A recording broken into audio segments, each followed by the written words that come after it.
तो एक ऐसी प्लास्टिक बनी है, जब भी आप सामान इससे खरीद रहे होगे तो आपको एहसास ही नहीं होगा कि आप बैंक से उधार लिया हुआ पैसा खर्च रहे हो। आपको ऐसा लगेगा कि आप खुद का सेविंग का पैसा खर्च रहे हो या खुद के पैसे खर्च रहे हो, जबकि सच्चाई कुछ और ही होती है। ये आपको तब पता चलता है जब आपका क्रेडिट कार्ड का बिल बनकर आपके फोन पर आता है। आजकल ज्यादा से ज्यादा पेमेंटें कैशलेस हो चुकी है, तो आपको पैसे गिनकर देने वाली फीलिंग तो बिल्कुल नहीं आती, जिससे आप और ज्यादा खर्चे करते जाते हैं। दोस्तों, अगर ये क्रेडिट कार्ड अगर आपने बनवा लिया तो भूल जाओ कि आपकी लाइफ में कुछ सेविंग नाम की चीज होने वाली है। तो आजकल क्रेडिट कार्ड बनवाना बहुत आसान हो चुका है। क्या आपने सोचा कि ये क्रेडिट कार्ड कंपनियां आपको अपना लाख रुपए की लिमिट की क्रेडिट कार्ड यूज करने देती है और 40 से 50 दिन के लिए आपको 0 इंटरेस्ट पे अपना पैसा भी उधार दे देती है। लेकिन सोचने वाली बात है, ये क्रेडिट कार्ड कंपनी कमाती कैसे है, इसे मैं आगे डिटेल में बताऊंगा। लेकिन सबसे पहली और इंपॉर्टेंट बात, क्रेडिट कार्ड आपको दिया ही इसलिए जाता है ताकि आप ज्यादा से ज्यादा खर्चे कर सको और बैंक आपसे ज्यादा से ज्यादा प्रॉफिट कमा सके। तो आगे चलने से पहले समझते हैं क्रेडिट कार्ड का जन्म कहाँ हुआ था, ये क्रेडिट कार्ड की इन्वेंशन कहाँ हुई थी, कैसी शुरुआत हुई थी इस क्रेडिट कार्ड की। तो इसके लिए आपको जाना पड़ेगा 1949 से 50 के बीच में, जहाँ पे रैल्फ और फ्रैंक नाम के दो शख्स ने अपने रेस्टोरेंट के लिए एक डाइनर कार्ड क्लब की शुरुआत करी थी। अब इस कार्ड के अकॉर्डिंग आप पूरे महीने में उनके रेस्टोरेंट में आके खा पी सकते थे और मंथ के एंड में पेमेंट कर दीजिए और फिर से आपको नेक्स्ट मंथ में वो कार्ड यूज करने को मिल जाता है। ये उनका बिजनेस अमेरिका में इतना फेमस हुआ कि 1958 में जाके बैंक ऑफ अमेरिका की नजरों में ये सिस्टम आ गया और वहां पे लॉन्च हुआ बैंक ऑफ अमेरिका की तरफ से वर्ल्ड का पहला क्रेडिट कार्ड।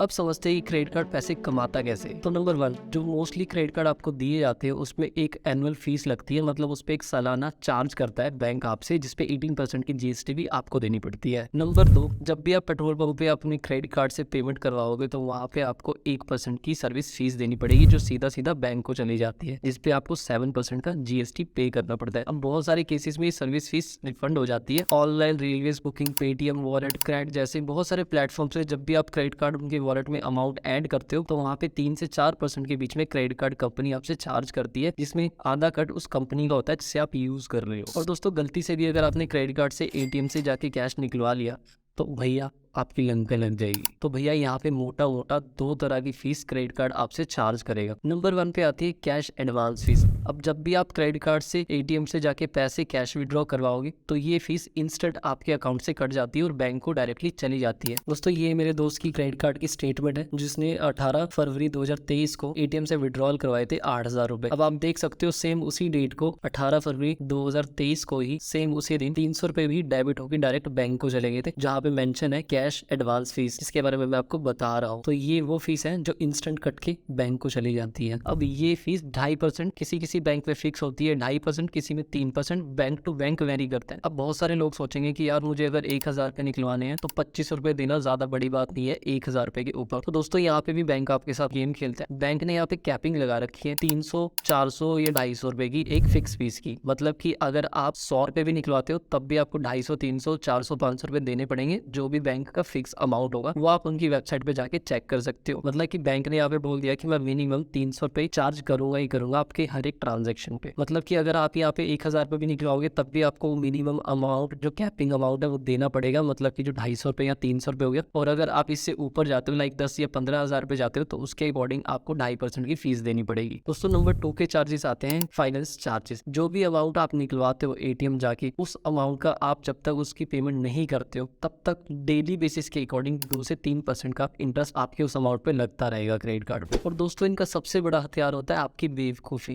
क्योंकि यही आती है क्रेडिट कार्ड की सबसे बड़ी गेम, जो बैंक चाहता है कि आप वो गलती करो। जब भी आपका क्रेडिट कार्ड का बिल बनता है दोस्तों, आप उसके मिनिमम ड्यू पेमेंट करते हो। अब वो मिनिमम ड्यू पेमेंट का मतलब होता है सीधा सीधा उस क्रेडिट कार्ड को यूज किए हुए आप इंटरेस्ट पे कर रहे हो सिर्फ। अब वो इंटरेस्ट ऐसा है कि आप पूरी जिंदगी भर पे करते रहोगे उस क्रेडिट कार्ड के मिनिमम अमाउंट को, लेकिन वो पेमेंट आपकी कभी भी कम नहीं होने वाली। और हर सिचुएशन में बैंक ये चाहता है कि आप उसकी क्रेडिट कार्ड की पेमेंट मिस कर दो, क्योंकि इस पर लगने वाला इंटरेस्ट ही 30 से 40% का होता है, जो कि सालाना होता है। अगर मैं इसको 12 से डिवाइड करूं, मतलब 12 महीनों में डिवाइड कर दूं, तो एक महीने पे जाता है 2.5 से 3.5% तक का, जो कि काफी ज्यादा है। अब आपको क्रेडिट कार्ड देने के लिए बैंक क्या क्या जाल बिछाता है, इसे भी समझ लेते हैं। बैंक का आपको क्रेडिट कार्ड देने का एक ही पर्पस होता है कि आप ज्यादा से ज्यादा खर्चे करो। आपको क्रेडिट कार्ड बेचने के लिए क्रेडिट कार्ड कंपनी बहुत सारे ऑफर आपको देती है, जैसे reward point, cashback, movie tickets, airport lounge access, gift vouchers और भी बहुत सारी चीजें। बात यही नहीं खत्म होती दोस्तों, इनके पास एक रामबाण भी है जिसको ये बोलते हैं नो कॉस्ट ईएमआई, इसके बारे में आपको डिटेल में बताता हूँ। अब कोई बंदा है जिसे लेटेस्ट आईफोन खरीदना है, अब 25 से 30 हज़ार रुपये की सैलरी में उस बंदे ने अपने घर के खर्चे भी चलाने हैं, अपने बच्चों का खर्चा भी उठाना है, घर की ईएमआई, घर का रेंट और भी बहुत सारे खर्चे होते हैं, और वो इस फोन को अपनी सैलरी से तो बिल्कुल भी नहीं खरीद पाएगा। तो वहाँ बैंक आता है अपना ऑफर लेके, भैया मुझसे ईएमआई बनवा लो, तुम्हें कैश पेमेंट भी नहीं देनी एक साथ, और तुम धीरे धीरे किस्तों में देते रहना, और तुम्हारे आईफोन का सपना भी पूरा हो जाएगा। और दोस्तों ऐसी सिचुएशन में बैंक आपसे खर्चा करवाने में कामयाब हो जाता है, और जो प्रोसेसिंग फीस के नाम पर प्रॉफिट बना के क्रेडिट कार्ड ले गया वो अलग, और उस जीएसटी लगने वाली है जो, वो भी आपको ही पे करनी होती है।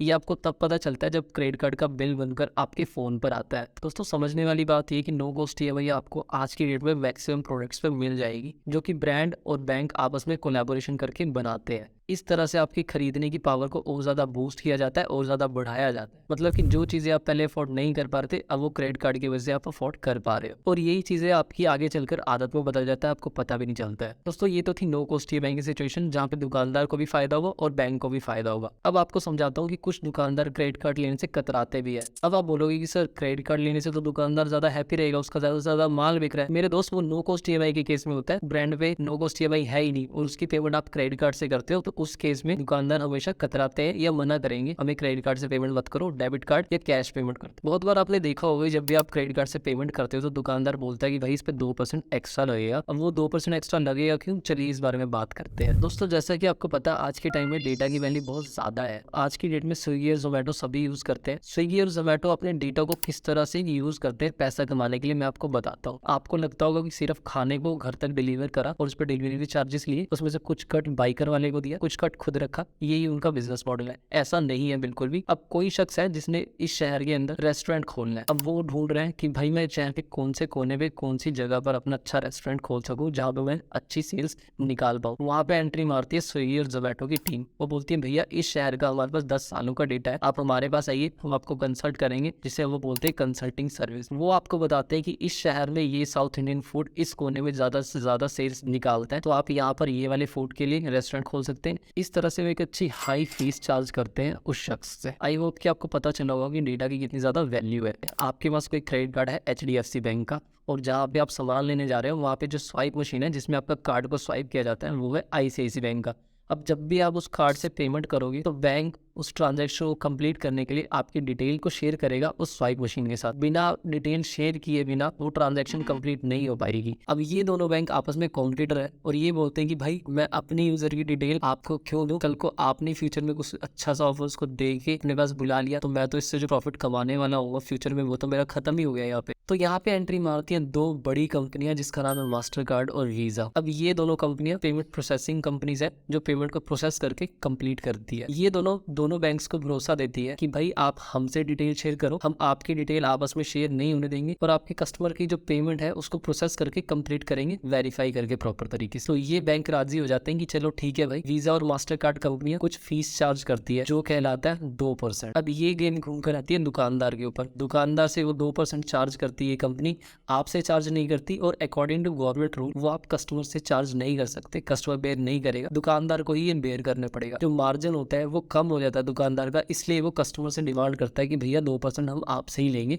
या आप कैश में पेमेंट करो। दोस्तों एक क्रेडिट कार्ड कंपनी जब अपना क्रेडिट कार्ड बेचती है तो उसके लिए बहुत सारे दरवाजे खुल जाते हैं प्रॉफिट बनाने के लिए। इसलिए आपको हर जगह, चाहे पेट्रोल पंप हो, चाहे मॉल हो, चाहे कोई भी जगह हो, स्मार्टफोन पे भी रेगुलर कॉल्स आती रहेगी कि भैया हमसे क्रेडिट कार्ड ले लो और हमारे क्रेडिट कार्ड में बहुत सारे ऑफर मिल रहे हैं, बहुत ज्यादा आपको लिमिट मिल रही है। ज्यादा से ज्यादा क्रेडिट कार्ड बेच के बैंक आपसे ज्यादा से ज्यादा प्रॉफिट कमाता है। दोस्तों मैं आपसे यहाँ पे बिल्कुल भी नहीं बोलने लग रहा हूँ कि आप क्रेडिट कार्ड बिल्कुल मत लो, लेकिन उसके यूज पे कंट्रोल रखो। फॉर सपोज अगर आपने जो फोन लेना है स्मार्टफोन, अगर आप उसको अपने पैसे बचा के सेविंग करके लेके आओगे तो वो फोन आपको बहुत अच्छे डिस्काउंट पे भी मिल पाएगा और आप इस लोन ट्रैप से भी बच पाओगे। आजकल के जमाने में UPI चल चुका है, गूगल पे चल चुका है, पेटीएम जैसे फोन पे चल चुके हैं एप्लीकेशंस, जिसकी वजह से आप कैशलेस ट्रांजैक्शन कर सकते हो और जिसकी वजह से आपको पता भी नहीं चलता है कि आपके खर्चे कैसे बढ़ गए। मैं तो आज भी रिकमेंड करता हूँ कि आपसे कैश में पेमेंट करो, कैश रखो अपने पास। हाँ हालांकि इसे रखना मुश्किल होता है, नोट फटने की झंझट, पैसे गिरने की झंझट बहुत ज्यादा रहती है, लेकिन जब आप कैश में डील करते हो तो आपको एक एहसास होता है। जब आप वो मेहनत की कमाई गिनकर दुकान वाले को देते हो तो आपको पता चलता है कि नहीं यार मुझे बेफिजूल की खर्चे नहीं करने। वहीं अगर आप ये ट्रांजेक्शन करते हो कैशलेस, पता ही नहीं चलता आप बेफिजूल की खर्चे कर रहे हो। तो इसलिए अपनी साइकोलॉजी मनी के साथ है वो खराब मत होने दो और अपनी आदतों को ये क्रेडिट कार्ड लेके अपने बिहेवियर का पार्ट मत बनने दो।